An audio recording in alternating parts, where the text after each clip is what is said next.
बड़ा भाव लगाई हो। अरे मेम साहब, नितिन तू, ये है हमारा पुराना नौकर, बड़ी ऐट में हमारे यहाँ से नौकरी छोड़ के गया था कि मेरा बेटा आईएएस बनने वाला है, अब आराम से घर में बैठ के खाऊंगा। लेकिन हालत तो देखो कि यहाँ पर ठेला लगा रखा है। दीदी देखो, भले ही आपका नौकर रहा होगा ये बुड्ढा, लेकिन ऐसे फटीचर लोगों को ना मैं नमस्ते नहीं करता। मेरे को मत बोलना नमस्ते करने के लिए। अरे सुशाल, मैं भला तुझे क्यों बोलूंगी नमस्ते करने के लिए? अरे ये बुढ़ा नौकर है हमारा और मैं ना इसकी बेइज्जती कर रही हूँ। तू भी मेरे साथ मिलके इसकी बेइज्जती कर। वैसे नितिन एक बात बता, तू बड़ी अकड़ में गया था ना नौकरी छोड़ के, मेरा बेटा आईएएस बनेगा, मैं तो बैठ के खाऊंगा। ये क्या हाल हो गया तेरा? तेरे बेटे ने भी कहीं दूसरी रेडी तो नहीं लगा रखी यहीं कहीं? अरे बुड्ढे, आजकल के बच्चे ना माँ बाप को बेवकूफ बनाते हैं, माँ बाप से पैसे लेके बाहर आयाशी करते हैं। तेरा बेटा भी यही कर रहा होगा। अरे नहीं मेम साहब, मेरा बेटा ऐसा नहीं है। मेरा बेटा बहुत होनहार है और आप देखना एक दिन वो कुछ ना कुछ बन के दिखाएगा। मेरा बेटा तो दिन रात पढ़ाई करता रहता है।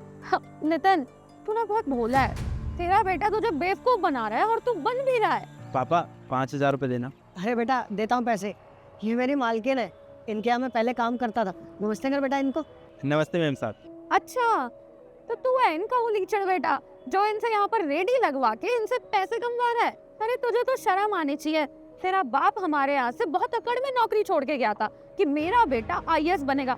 तू क्या कर रहा है? अपने बाप से यहाँ पर रेडी लगवा रहा है। तू ये जो 5,000 रुपए ले रहा है, ये दारू और सिगरेट के लिए मांग रहा है क्या? देखिए, मैं फालतू में पैसे नहीं मांग रहा हूँ अपने पापा से, पढ़ाई के लिए मांग रहा हूँ। और जब मैं पढ़ लिख के आईएएस बन जाऊंगा ना, तो अपने पापा की जिंदगी बदल दूंगा। सुना आपने? ये आईएएस ऑफिसर है यहाँ के। अरे चल चल, तेरे जैसे को ना बहुत अच्छे से जानती हूँ मैं। बताइए जरा, कौन सा कोर्स कर रहा है तू? देखिए, मैं यूपीएससी की तैयारी कर रहा हूँ और उसके लिए तो पैसे चाहिए ही होते हैं ना। फिर चाहे मैं जितना भी हाथ टाइट कर लूँ, लेकिन बुक्स वगैरह के लिए पैसे तो चाहिए ही होंगे ना। आईएएस? अरे अपनी शक्ल तो देख ले एक बारी। अब तुम जैसे लोग भी आईएएस बनेंगे तो ये रेडी कौन लगाएगा? अरे ये आप सब क्या बोल रहे हैं? हाँ, अरे मैं भी पढ़ना लिखना चाहता हूँ। अगर आज पढ़ूंगा लिखूंगा तभी तो कल नाम रोशन कर पाऊंगा अपने पापा का। अगर हम गरीब हैं तो इसका मतलब ये थोड़ी है कि हम जैसे लोगों को पढ़ने का अधिकार नहीं है। इंसान को सपने ना वो देखने चाहिए जो वो पूरे कर सके। हाँ दीदी, बिल्कुल ठीक कह रही हो। शक्ल से तो एक नंबर का नशेड़ी लग रहा है ये। देखिए, ना तो हम आपसे कोई मदद मांग रहे हैं और ना ही हमें आपकी सलाह की जरूरत है। अगर आपको हमारी रेडी से कुछ खाना है तो खाइए, वरना चाहिए यहाँ से। नितिन, तेरा बेटा तो बहुत बदतमीज है। इसे पता नहीं है क्या कि बड़े लोगों से कैसे बात की जाती है? तमीज नहीं सिखाई क्या तूने इसे बिल्कुल भी? और ये क्या आईएएस बनेगा जिसे बात करने तक की तमीज नहीं है? अरे दीदी, ये कितने बदतमीज लोग हैं। अरे आप इनकी खड़े होकर बकवास सुन भी क्यों रही हो? चलो यहाँ से।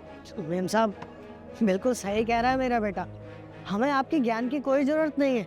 अगर आपको कुछ खाना है तो खाओ, वरना जाओ यहाँ से। हाँ हाँ, जा रहे हैं। और ये जो तुझे घमंड है ना अपने बेटे पे, यही बेटा तुझे बर्बाद करके रहेगा। याद रखियो हमारी ये बात। इस ठेले से ना दोनों बाप बेटे रोड पे आ जाओगे।